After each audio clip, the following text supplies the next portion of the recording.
Magandang umaga po sa ating lahat, mga kapatid.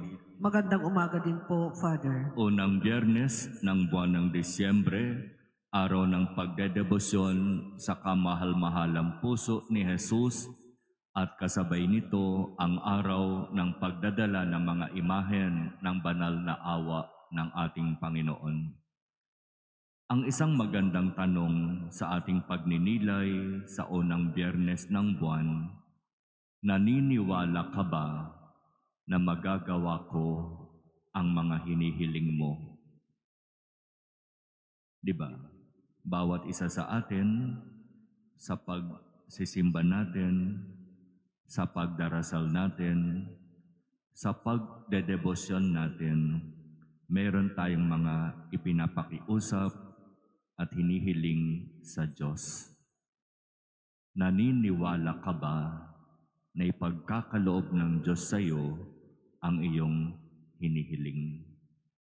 Di ba iyan ang tanong ng ating Panginoon sa dalawang bulag na lumapit at nakiusap sa Kanya? Naniniwala ba kayo na magagawa ko ang ipinapakiusap ninyo? Sa tanong na ito ng ating Panginoon, ang hinahanap niya mula sa dalawang bulag ay ang kanilang matinding pananalig kay Jesus. Kasi salita lamang ang binitiwan ni Jesus. Wala siyang anumang ginagawa pa. At dahil sa salitang ito ni Jesus na nagtatanong, naniniwala ba kayo na kaya kong gawin ang ipinapakiusap ninyo? At mabilis ang naging sagot ng dalawang bulag. Opo, Panginoon, naniniwala kami na magagawa ninyo ang lahat ng bagay, na kami ay inyong mabibigyan ng malinaw na paningin upang makakita. Sa matinding pananalig na ito ng dalawang bulag, agad sinabi ni Jesus, mangyari ang ayon sa inyong pananalig. Mga kapatid, malaking bahagi ng kasagutan sa ating mga hinihiling sa Diyos ay ang ating pananampalataya. Sabi nga, kapag may hihingin tayo sa Diyos, claim it. Hingin mo na para bang ibinigay na sa iyo.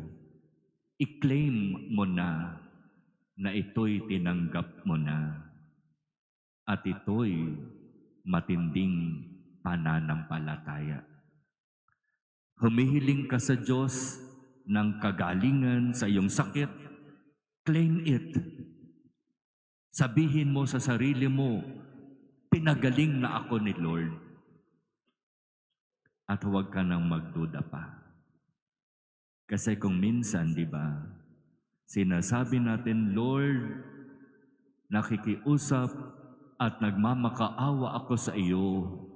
Pagalingin mo po sana ako sa aking karamdaman. Pero sa likod ng ating isipan, hindi naman tayo umaasa na tayo'y mapapagaling. Matuto tayo sa halimbawa ng dalawang bulag. Imposible na sa pamamagitan lamang ng salita, sila'y makakita. Pero nanalig at nagtiwala sila sa kapangyarihan ng salita ni Jesus. Kaya naman, ipinagkaloob sa kanila ang kanilang hinihingi. Naniniwala ka ba na kayang ibigay ng Diyos sa iyo ang matagal mo nang ipinapakiusap at hinihingi sa Kanya?